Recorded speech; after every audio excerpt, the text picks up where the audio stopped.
Saudara-saudara yang terkasih di dalam Tuhan, kembali kita akan mendengarkan firman Tuhan pada pagi hari ini. Mari kita sama-sama berdoa. Terima kasih Tuhan atas berkat Engkau pada hari ini Tuhan. Kiranya senantiasa pemeliharaan penjagaan Engkau berada di dalam kehidupan kami. Terima kasih atas kesehatan yang Engkau berikan bagi kami. Hanya di dalam nama Tuhan Yesus kami berdoa. Amin. Firman Tuhan pada pagi hari ini bertemakan tentang berkat Tuhan dalam tidaknya.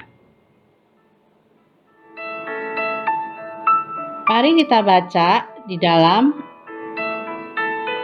Kejadian pasal 50 ayat yang ke-20, bunyinya, "Memang kamu telah mereka-rekakan yang jahat terhadap aku, tetapi Allah telah mereka-rekakannya untuk kebaikan, dengan maksud melakukan seperti yang terjadi sekarang ini, yakni memelihara hidup suatu bangsa yang besar."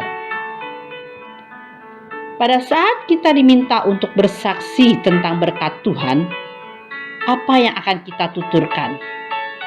Kita kerap kali menghubungkan kebaikan Tuhan dengan pemberiannya yang baik untuk kita. Misalnya saja, kekayaan, kesehatan, naik jabatan, dan sebagainya. Berkat Tuhan tak selalu identik dengan materi dan hal-hal lain yang kita dapatkan. Ketika doa kita tidak dikabulkan dan orang yang kita kasihi mungkin meninggalkan kita sering merasa Tuhan tidak mengasihi kita. Kerap kali kita tidak menyadari ada berkat Tuhan dalam tidaknya. Ini terjadi seperti kisah kehidupan Yusuf yang awalnya merupakan suatu tragedi. Bayangkan saja, Yusuf dijual oleh saudara-saudaranya sendiri. Bahkan sebelumnya ia nyaris dibunuh oleh mereka. Ini kalau kita baca di dalam Kejadian pasal 37 menceritakan tentang kehidupan Yusuf yang dibuang oleh kakak-kakaknya. Saudara-saudaranya tidak mengasihi Yusuf. Bahkan Yusuf dibuang ke dalam sumur, dilupakan, dijual sebagai budak, dan disingkirkan. Meskipun demikian, Yusuf tetap merasakan berkat dalam tidaknya. Semua kejahatan saudara-saudara Yusuf tak membuat Yusuf lupa bahwa Tuhan masih menyertainya dan memakai kejadian buruk ini untuk memelihara hidup Yusuf dan bangsa Israel pada masa kelaparan. Mari kita baca di Kejadian pasal 37 ayat ke-20, bunyinya, "Sekarang marilah kita bunuh dia dan kita lemparkan ke dalam salah satu sumur ini. Lalu kita katakan, seekor binatang buas telah menerkamnya, dan kita akan lihat nanti bagaimana jadinya mimpinya itu." Pergumulan tentunya adalah suatu hal yang wajar dialami dalam hidup. Namun, ketika pergumulan ini menjadi begitu berat, terkadang beberapa orang menjadi kecewa pada Tuhan.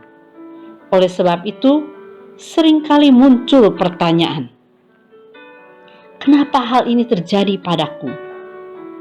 Kita selalu merasa menaati firman Tuhan, tetapi kita merasa Tuhan justru tidak memedulikan kita. Bahwa Yusuf tidak meninggalkan Tuhan, melainkan menyampaikan pergumulannya kepada Tuhan. Sikapnya itu menunjukkan bahwa Yusuf tetap menyertakan Tuhan dan mengharapkan pertolongannya. Namun, sebagaimana Yusuf bersikap, demikian pula lah kita diajak untuk tetap memiliki dan membangun keyakinan kepada Tuhan dengan kesadaran bahwa karena pertolongannya sajalah, maka kita mendapat hidup. Betapa Tuhan mengasihi anak-anaknya. Bagaimana respon kita terhadap jawaban Tuhan yang mengatakan tidak? Masihkah kita memelihara persekutuan pribadi dengan Tuhan? Atau kita semakin menjauh daripadanya? Jangan pernah menyalahkan Tuhan atas semua kejadian buruk yang menimpa kita.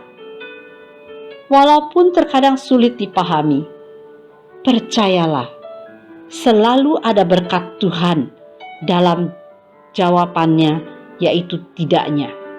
Berserahlah penuh kepada Tuhan. Tuhan masih merajut rencana indah di balik setiap tidak yang kita alami.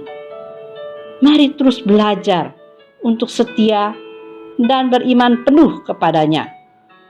Tetaplah setia kepada Tuhan dalam setiap pergumulan hidup. Hanya daripadanya lah sumber pertolongan kita. Tuhan Yesus memberkati.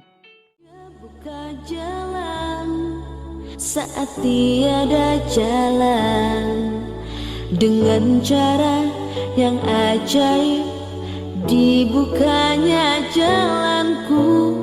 Dia menuntunku dan memeluk diriku, dengan kasih dan kuasanya Dia buka jalan. Dia buka jalan. Dia buka jalan saat tiada jalan, dengan cara yang ajaib dibukanya jalanku. Dia menuntunku dan memeluk diriku, dengan kasih dan kuasanya Dia buka jalan.